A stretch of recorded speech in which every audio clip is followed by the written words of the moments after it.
So here's the idea. We need to, besides a pet, we also want to have cats and dogs, and further distribute the responsibility for making the right fee computation at the level of dog and cat class, and not doing everything at the pet class, because at the pet class, unfortunately, we have to check for the type, like what is the type, right? So we're trying to get rid of this if statement and make everything magic, like the dog will have compute fee, and the cat will have the compute fee, and we never have to make this if statement to distinguish between the two. So just like with any level of indirection that we already have discussed in our class, what I need to do is that I need to keep this vector. I need to keep track of objects that are the same in size, right? So if this is my collection, my vector of pets, or whatever this collection is made of, what I can do is that I can store a pointer to a cat and a pointer to a dog, right?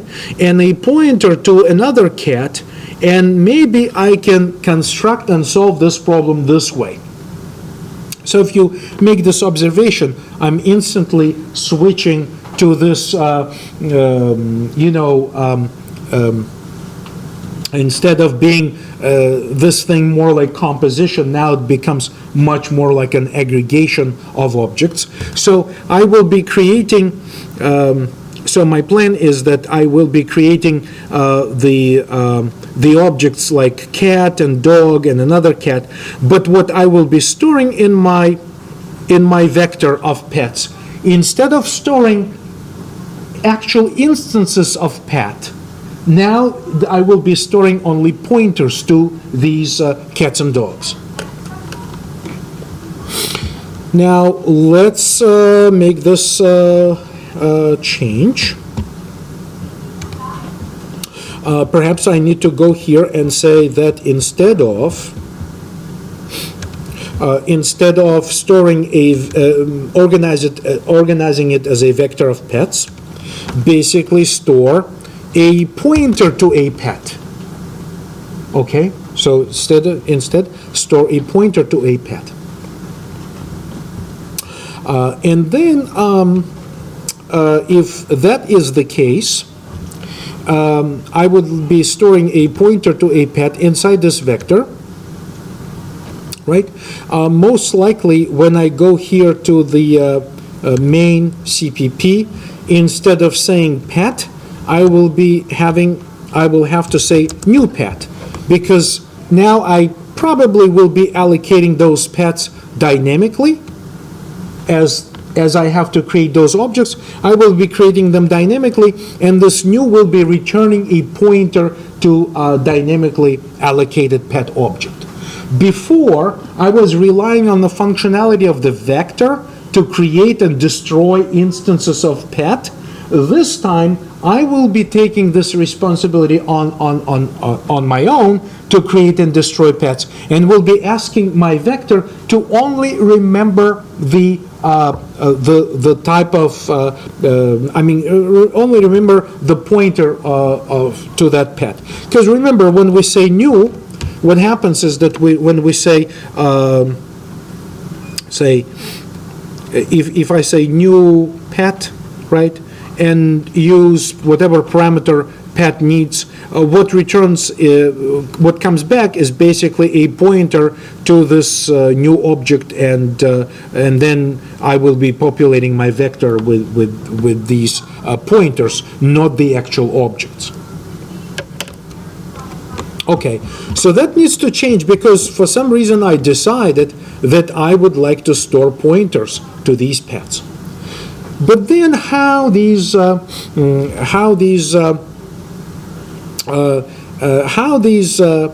pointers can relate to dog and a cat. It's interesting that if I say this, if I say dog and create this relationship and say dog is actually kind of a pet. And likewise, if I say that cat is also type of a pet, this is the syntax that exists in the language that we can use. We can say that we're deriving a dog from a pet, or otherwise we can say the dog is a type of a pet. And if that's the case, if I'm able to do this, now I can go back to main and say that if, right,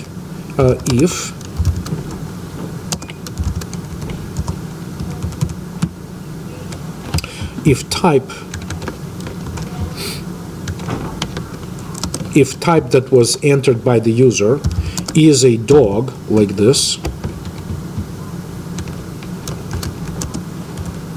then I should be adding a dog to my collection. Of course, new dog allocates object on a free store and returns back a pointer, but now our collection of pets inside the owner class accepts pointers, not real objects, right? So we say new dog, okay? And otherwise, right? Otherwise, if it's not a dog, right? We can say owner add new cat, okay? And do something like this. Now, interesting that I no longer should worry about the type because I'm creating a very different class, right? So the type should go away. I don't need type. I only need age, color, adoption, indicator, and the name, right? So the type should be gone. We don't need that. So therefore, of course, we need to add constructors to a cat and dog that would take appropriate set of parameters. All right, so let's try this modification. Now going back to the drawing board for my pet license class.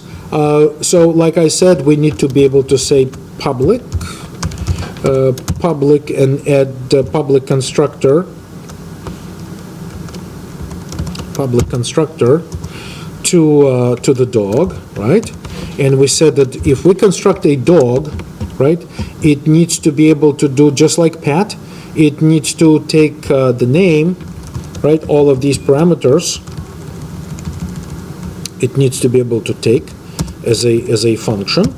But the set of parameters is name, but not the type. Okay, we're not going to construct the type. We're just going to take name, age, string, color, all of this. And similarly, we're going to add a similar constructor to a cat, right?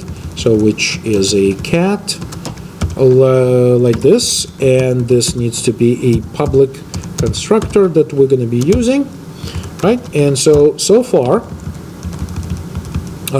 this is what we're doing, and when we have this a dog and cat class, when we declare them as related to a pet, what happens in computer memory is that, let me just go to the blank list here and show you that when we declare a class, it says class dog, which we say publicly derives from a pet, right?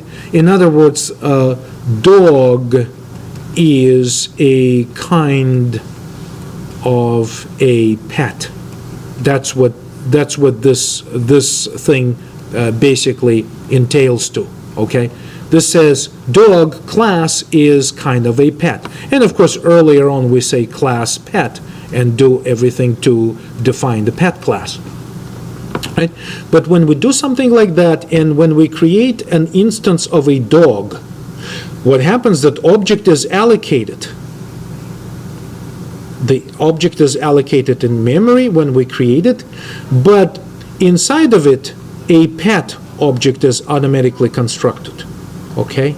So the pet is always added to the memory of a dog, right? So this is similar to like a Russian doll, right? So when you have this Russian doll, let me just demonstrate here. Actually, let's break this into a separate segment.